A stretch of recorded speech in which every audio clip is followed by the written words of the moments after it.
There's a reason that this show was renewed after just a couple episodes.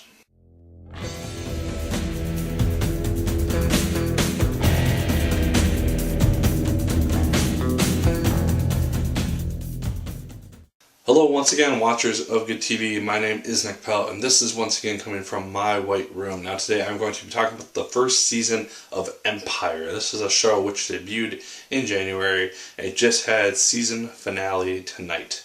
Well, last night.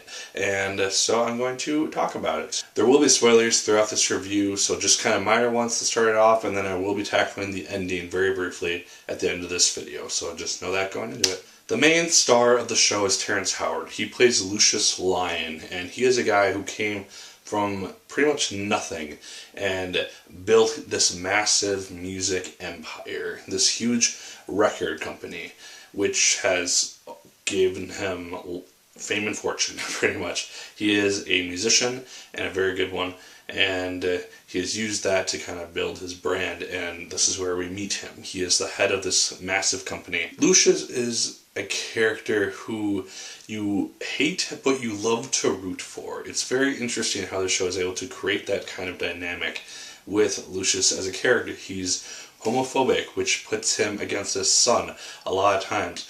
This is part of why I did not like Lucious, because of his stance on homosexuality. But at the same time, you see him in other circumstances where you see him trying to be a decent human being, and you do kind of have to root for him in these circumstances. And so it's kind of cool when a show can allow me to hate a character at one point, but just absolutely root for him the next. Taraji Henson, she plays Cookie Lyon, and she is Lucious's ex-wife. And she was in prison for 17 years. She has now just gotten out when the show starts, and she is trying to get herself back into this empire that Lucious has created. And she does this very slowly and surely.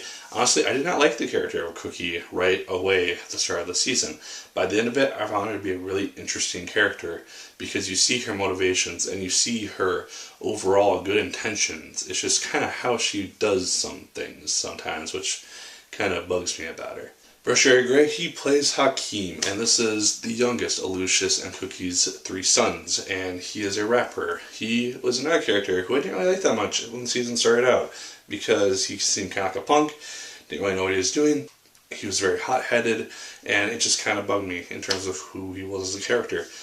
He changes a lot as the season goes on. He's still kind of young and kind of a novice at a lot of things, but he does mature quite a bit from the pilot to the season finale. And that's something that I really liked seeing in his character of Hakeem. He's an interesting character. He has hopes and desires and all that, but he is also very complicated, so it's kind of cool to see that.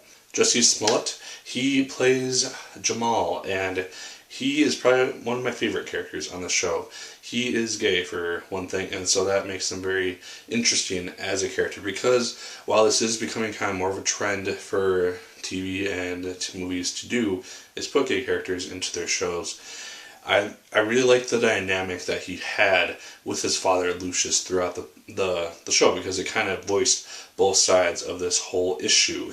Jamal is very much against his father because of his father's stance on homosexuality. It's a very cool dynamic, and I found myself rooting for Jamal a lot throughout the course of this show, because he's a really cool guy, and he probably has my favorite voice out of the show too. Just the type of music that he does is kind of more my style, and so I really enjoyed listening to his stuff more than, say, Hakeem or Lucious or whoever. But like Hakeem, he does change over the course of the show. He is not the same person that he was in the pilot as he becomes in the finale, and so it's kind of a really cool transition to see him go through, as well as he kind of ventures from innocence to not innocence. And then lastly, Try Byers, he plays Andre, and Andre has bipolar disorder, and so he makes for a very interesting character, especially later on in the season when this becomes more exposed. He is a lawyer, he is a law student, and he has always thought that he would end up running Empire at some point.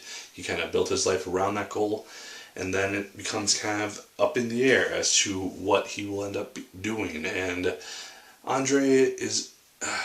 I don't know what to think about Andre, honestly, because he is a character who, again, I kind of root for, and I like seeing his scenes. At the same time, he's the one who kind of tries to sneakily get Empire right from the start and try to worm his way to the crown.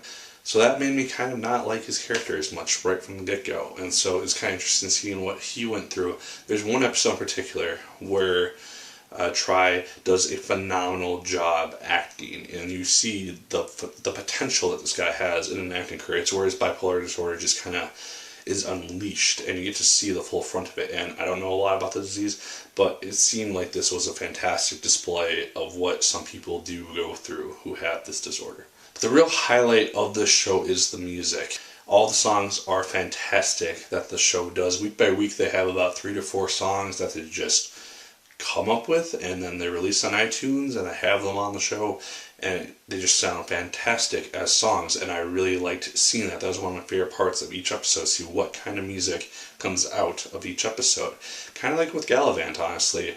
You get about 3 or 4 songs each episode, and then you get to listen to them all as you will and pick out your favorites. And it's good music too. It's not just like the same genre over and over. It's a bunch of different genres, and it works just really well. Another thing which works well in the show is the family dynamic. There's a lot of conflict throughout this family between mainly Lucious and Cookie, but also just within the family center itself, between the brothers, between Lucious and his sons, and just all over the place. There's always someone mad at someone else for something or another, and it's kind of interesting. Part of this is the plot of the show. Lucious is diagnosed with ALS, and so he has to decide which of his 3 sons he will groom to be the heir of his empire. And so he ends up having to do that, and that's more the plot of the majority of the season. And so the 3 brothers are kind of fighting for the crown of Empire and proving to Lucious that they are capable of running the company. As I said, there's a lot of character development throughout the course of this show. Every character is very different by the end of the season. They start out one way, they end another way, and it's just really, really well done. This mainly the main characters. Some characters do go through small changes, but it's kind of the 5 central ones that I've listed that really go through the main changes over the course of the season. One negative of the show, and I had a lot of trouble even coming up with a negative because I really like this show, and I'm bummed that it's done for the season. There are some slow parts throughout the season. This is kind of a general thing, which any season, which with any show does go through, but it's the only real negative that I could think of because I like almost everything in the show. It displays everything to such a good degree that you just can't really help but love it. The last thing about the show which I love is how it displays Lucious as a villain. Because Lucious Lyon is very much the villain of this show by the end of the season. Because you just see him be so manipulative, and he's trying to do things for the benefit of himself and not the benefit for anyone else, the benefit for himself or for the company. And it's just very interesting how he's able to do this whole thing, it's seeing him as a villain is just fantastic, and Terrence Howard does a phenomenal job with the character. So now I'm going to touch briefly on the season 1 finale of Empire. So if you have not seen the finale of the show, spoilers are incoming, so watch at your own discretion. First thing is kind of a big thing, which I would never have guessed would have happened if I had been asked at the pilot which of the 3 brothers would have taken over. Jamal is who Lucious picks to inherit Empire, and he is the one who he chooses to be his heir, and it's very interesting of a choice because he has lost connections to both Hakeem and Andre at this point. So honestly, Jamal is his last choice, and it's very interesting, and especially the last episodes, to see the relationship between these 2 people just really start to form. They start to get to know each other, and Lucious begins to open up to the idea that his son could be the rightful heir to his empire, and it's very cool to see this connection begin to form between the 2 of them. The other big reveal is that Lucious does not have ALS after all. He was misdiagnosed, and so he has something which is completely treatable, which makes the remainder of the series kind of interesting, because I figured that it was going to go until he died and then the show would be done.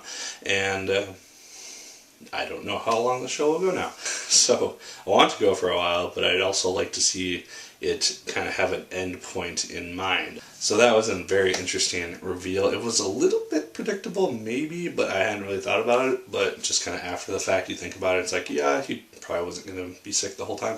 I think it would have been maybe smart to keep that until a bit later in the series as a reveal, but I mean, it worked for what it had to do. And then the last main thing is Lucious's arrest. This was something which I was also not expecting to happen this early in the series, and it worked well. I liked the timing of it with him being arrested at his concert, and then Jamal kind of having to go up there and represent his father. There's a lot of use of flashbacks throughout these last 2 episodes, and it worked really well, just showing the history that Lucious has with all 3 of his sons and with Cookie, and it worked really well as imagery for the show. And then the idea of a hostile takeover too, with Hakeem, Andre, Anika, and Cookie.